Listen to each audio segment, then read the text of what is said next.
ce qu'on nous dit pas, c'est que ce matin, un lapin.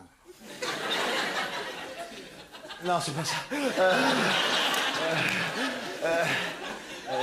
Ce matin, les extraterrestres ont débarqué sur notre planète. Oui, monsieur, oui. Je sais très bien ce que je dis, je les ai vus aussi bien que je vous vois, monsieur.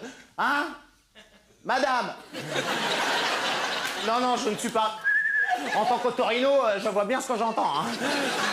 Ils sont venus chez moi et ils ont enlevé ma femme et mon gosse. Alors, s'il vous plaît, vous, un petit peu d'incandescence. Mais bien sûr... Mais vous prêchez un convertible. Mais bien sûr, monsieur. Mais oui, j'ai des preuves. Les extraterrestres avaient laissé un mot dans la cuisine. On est chez ta mère.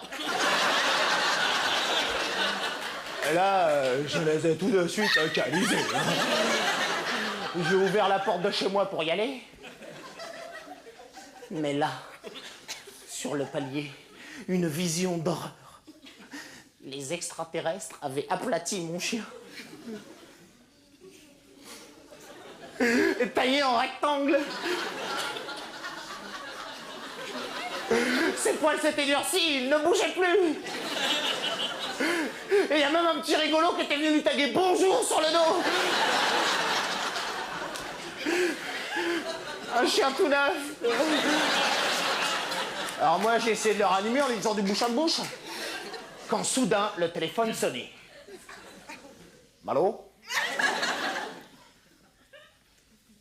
C'était un extraterrestre qui imitait la voix de ma mère.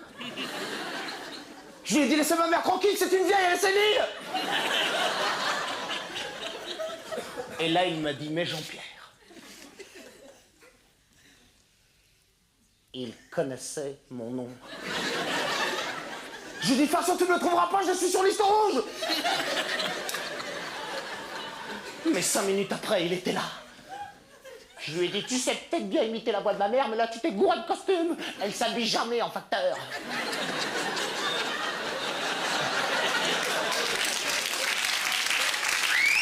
Et là, je lui ai mis une droite.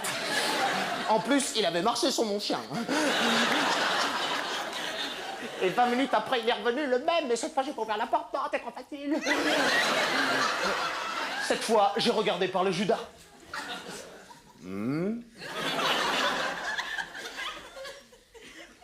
Il était allé s'acheter le costume de ma mère. Je lui ai dit, tu m'auras pas, mon de fumier. Et là, il m'a dit, mais Jean-Pierre, c'est moi. Alors que Jean-Pierre, c'était moi.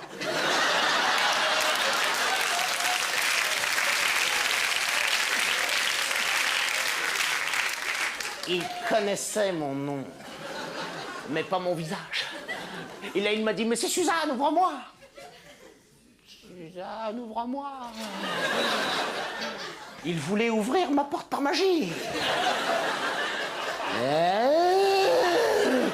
J'ai ouvert la porte et là, j'ai mis une droite.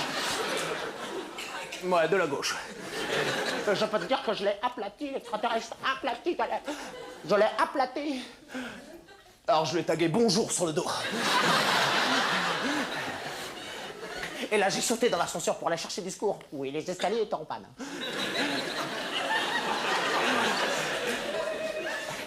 Et là, dans la rue, je suis tombé nez à nez avec leur chef. Il avait une énorme jambe marron et plein d'antennes vertes sur sa tête. Et il bougeait pas.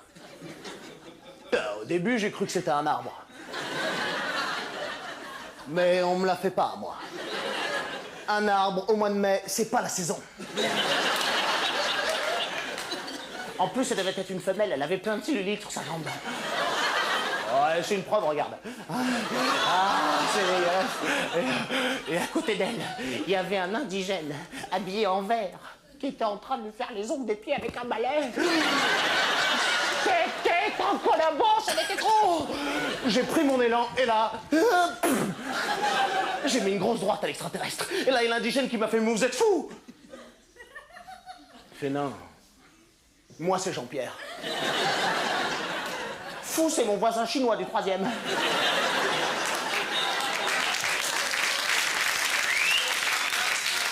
Alors, comme il ne connaissait pas mon nom, j'ai quand même mis une petite tarte. Et je suis remonté chez moi me barricader. Mais là, il y a une lumière intense qui avait envahi mon salon. Un petit bonhomme en est sorti. Tout petit. Avec un gros pif. Et plein de poils. Il s'est approché de moi et il m'a parlé. Salut, c'est Alf. Je viens de la planète Galaxia. Et je suis ton nouvel ami. Oui. Et là, j'ai éteint la télé sans me bouler.